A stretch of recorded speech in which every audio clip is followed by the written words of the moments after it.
Hi, I'm Chen from Lifestyle Qigong.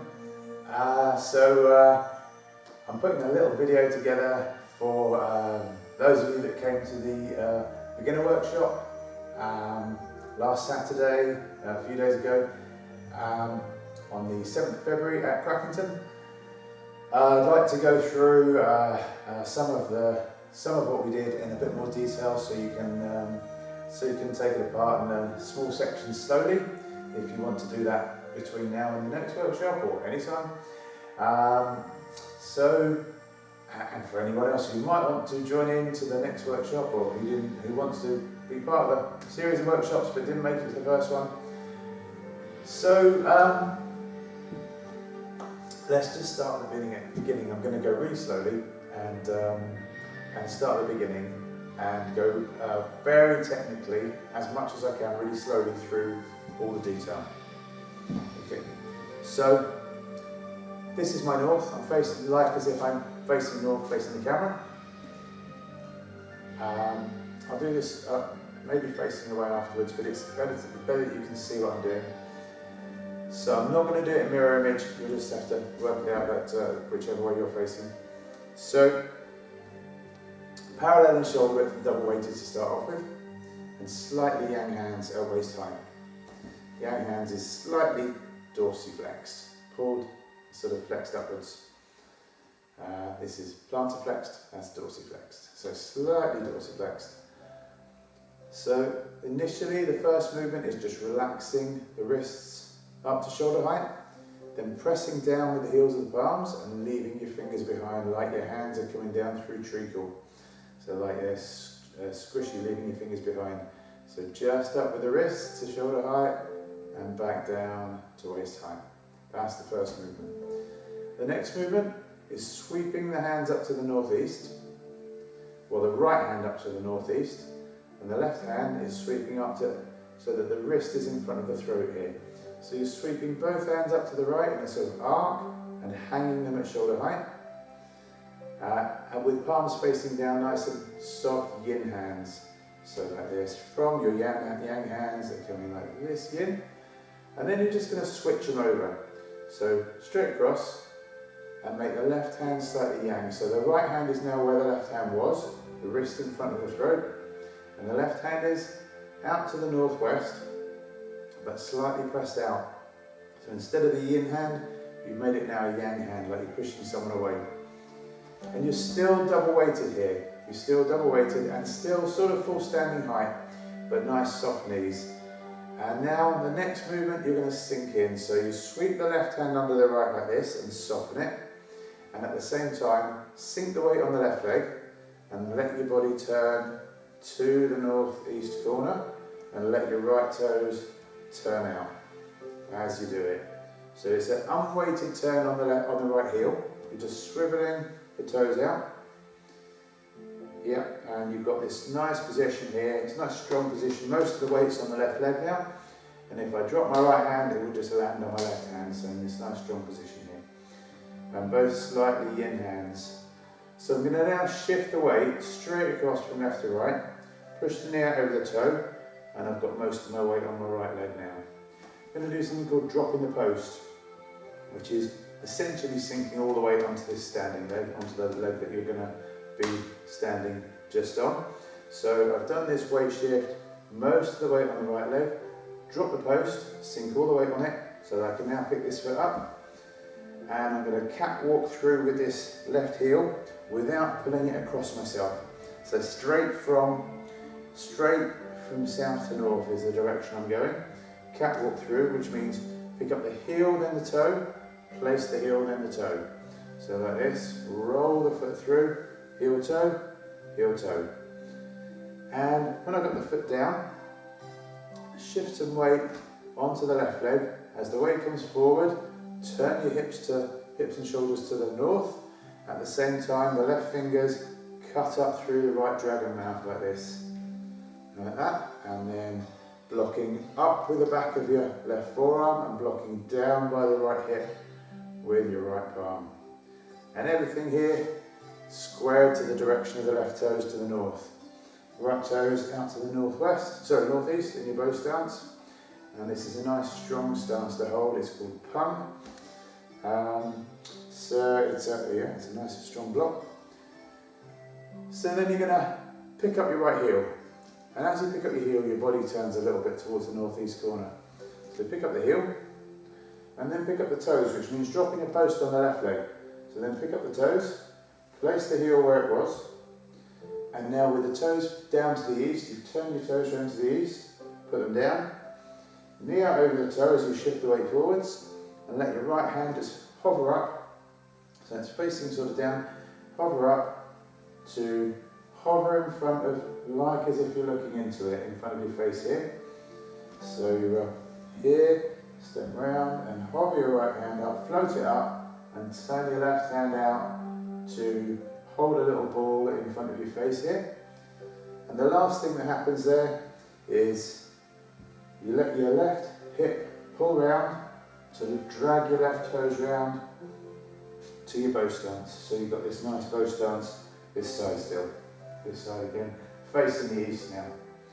So I'm going to do the whole of that little bit again from pung, because there's a lot in there. Just making sure you can see what I'm doing. Okay, I think you can see okay. So, let's go from this pung block. So I've done the pung block. So I'm picking up the right heel, the body turns, pick up the toes, place the heel, place the toes, now down to the east, hold the little ball, drag the hip round, and you've got this pung block to the east, holding like a sort of grapefruit sized ball here, with as if you were looking into the right palm and the left palm's facing away. So the next movement, you turn your palms over.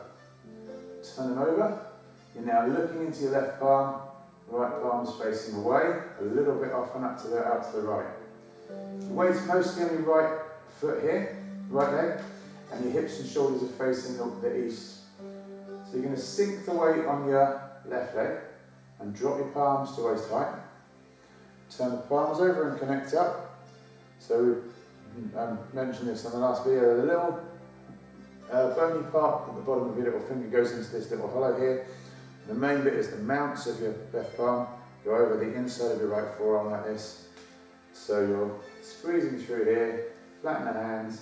So squeezing through, through to here, and then flatten the hands downwards. So left palm over right wrist. Leave your right hand where it is and brush the left fingers across the right. Sink back. Still sort of facing the east there. Just hanging your palms in front of your shoulders and double press. Now weight on the right leg. So you came back, weight on the left leg briefly. Then sit back ready, you're drawing your right wrist up. Dropping the left fingers inside the right elbow. And pulling the right hip back. So as you sink the weight back onto the left leg, pull the right hip back so that your hips stay square to the east there. There we go. So sit back ready. I imagine it's like a cobra raising its head and ready to strike. So fishes in 8, big semicircles. Going to go through this nice and slowly. You strike out with your left palm at shoulder height and follow it with your right. As you come round, let your right toes drag round to the north, or even a bit past the north if you can, as pigeon-toed as you can comfortably make it. And then when you get your both palms to the northwest, brush your left fingers inside your right elbow. Your weight's mostly on your left leg here. Shift the weight across in front and push to the corner. I'm putting loads of detail in here. You don't need to learn it in this amount of detail, but it's there for you if you want to try it. So touching your left fingers inside your right elbow, weight's mostly on the right leg now. Turn the palms up, lay the left fingers inside the right elbow. Then anti-clockwise circle with the right palm. So the right palm's doing this, anti-clockwise full circle, and at the same time it's scooping in, turning in, so you're turning your palm up and in, make a beak, which is all 4 fingers touching the thumb. So however that works for you, making your beak and scoop in then. It's like scooping in with your whole, like bending in at the elbows, scoop in, draw the wrist towards you and sink all the way onto the right leg.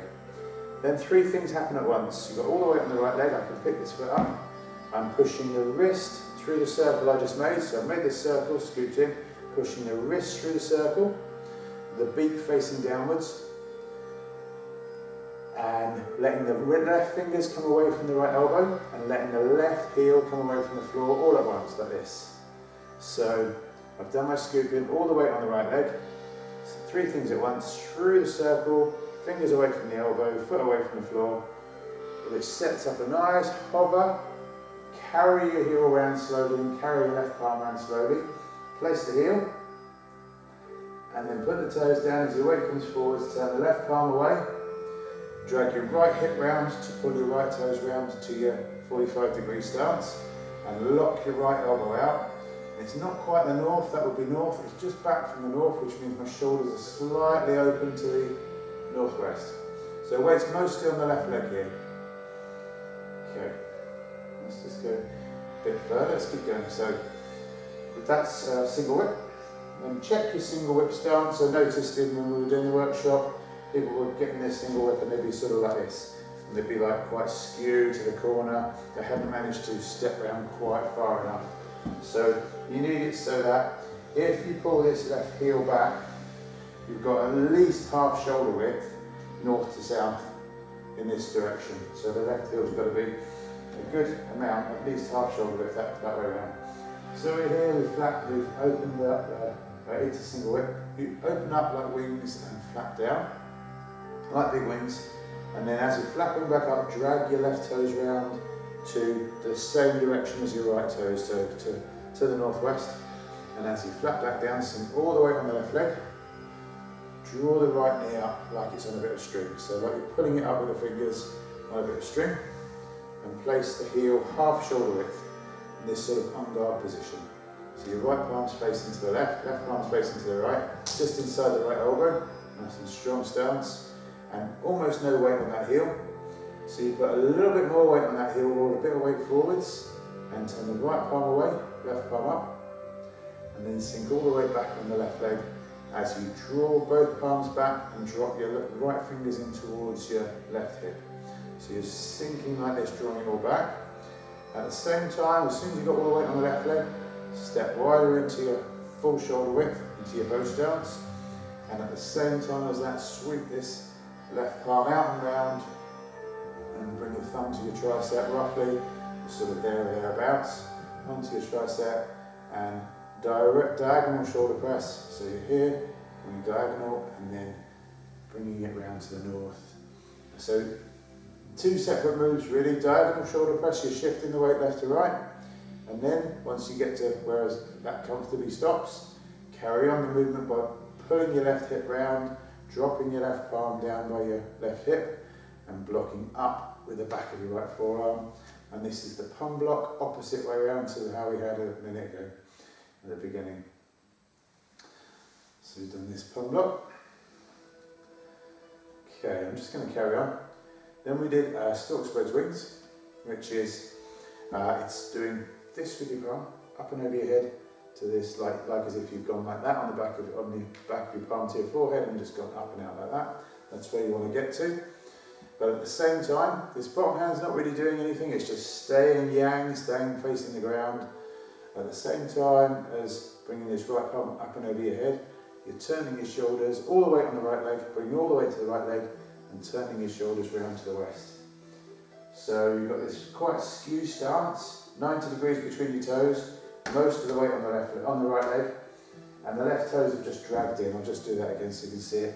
Left toes just dragged in, what's called an empty toe stance. I can pick it up, and if I pull it back, pull the heel back, west to east, the heels touch. So no distance.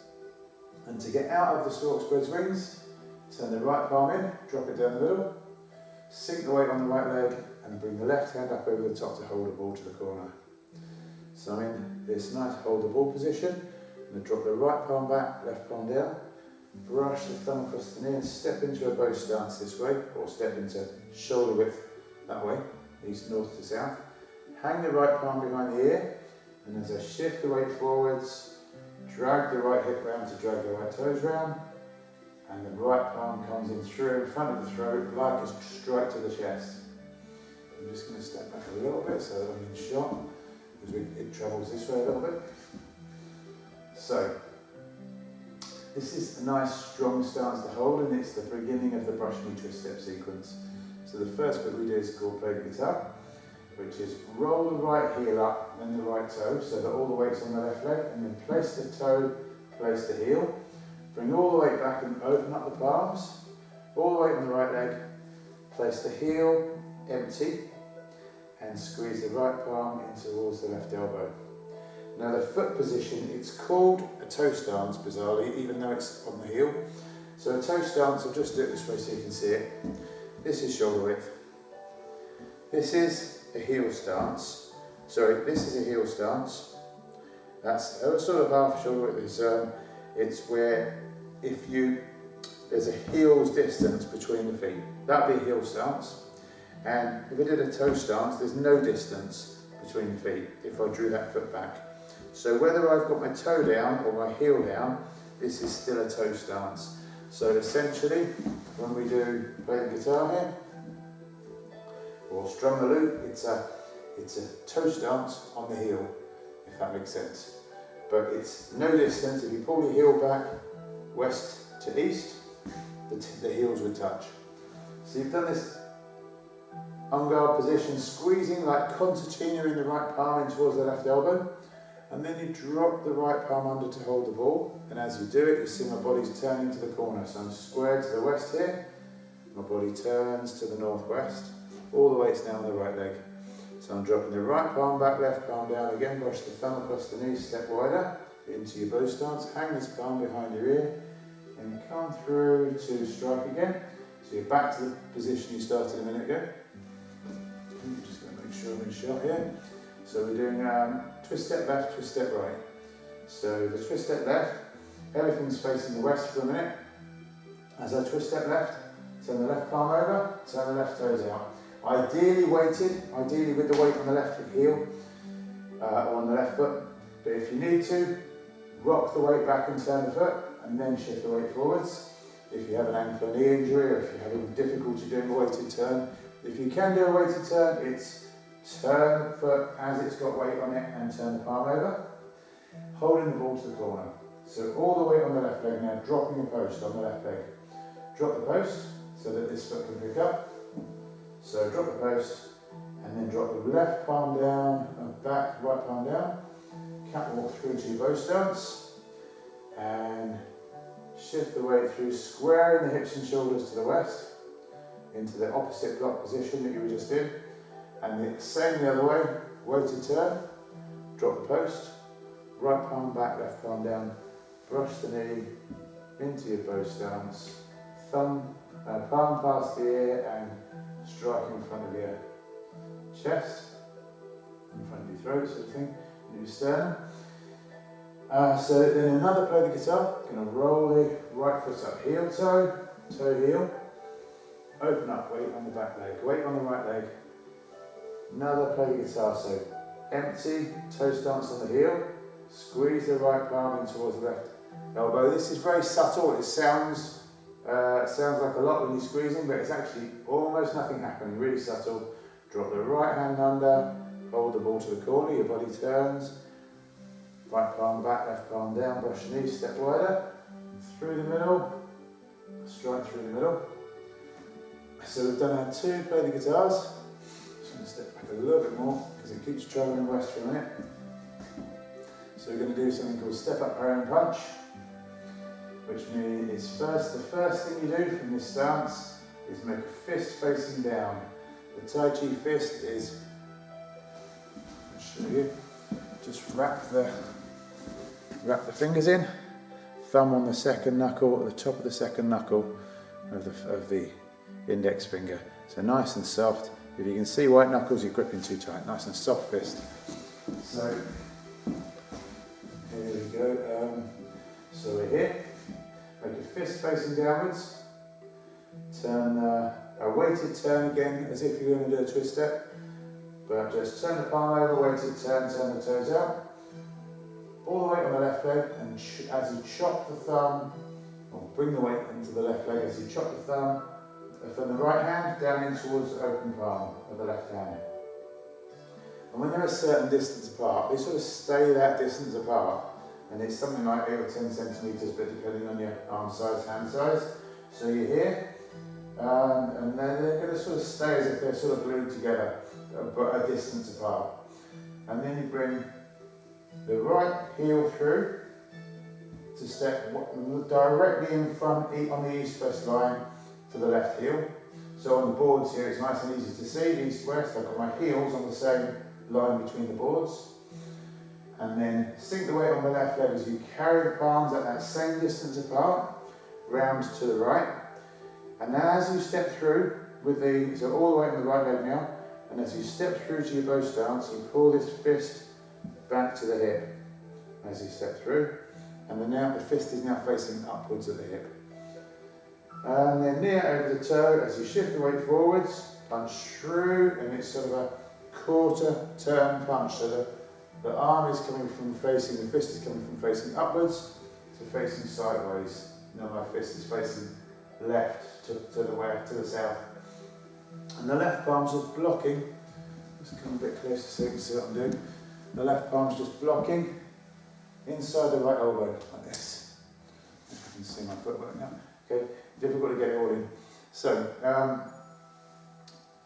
left palm's blocking inside the right elbow. Not touching, just blocking. So, then open the right palm up, left palm down, and slide the wrist under the elbow.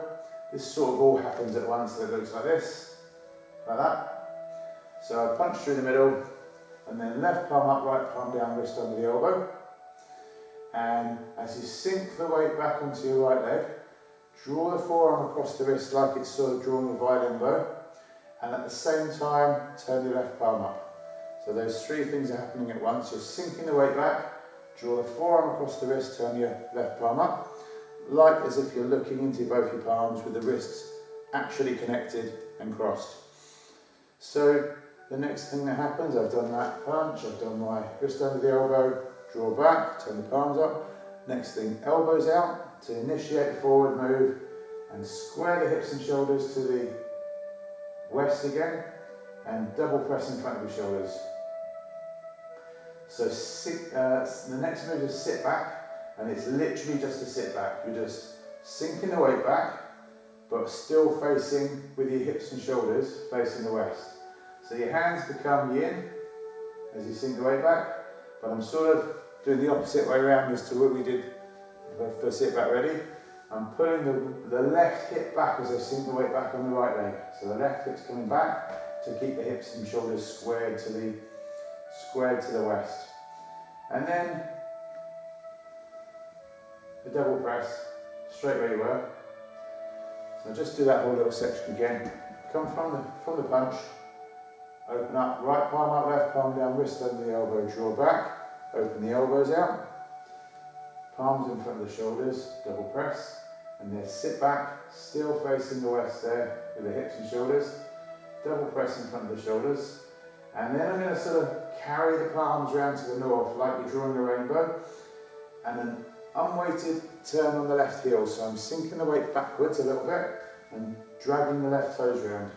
So turning the toes round to the north and sinking all the weight on the left leg, drawing the right foot parallel. I've got no weight on it, it's just parallel to the left, and coming up cross wrist with the right hand on the outside and come up with the weight on the right leg. And as you come up, touch the instep of the left foot to the inside of the right leg somewhere, and step back down to your ready position here.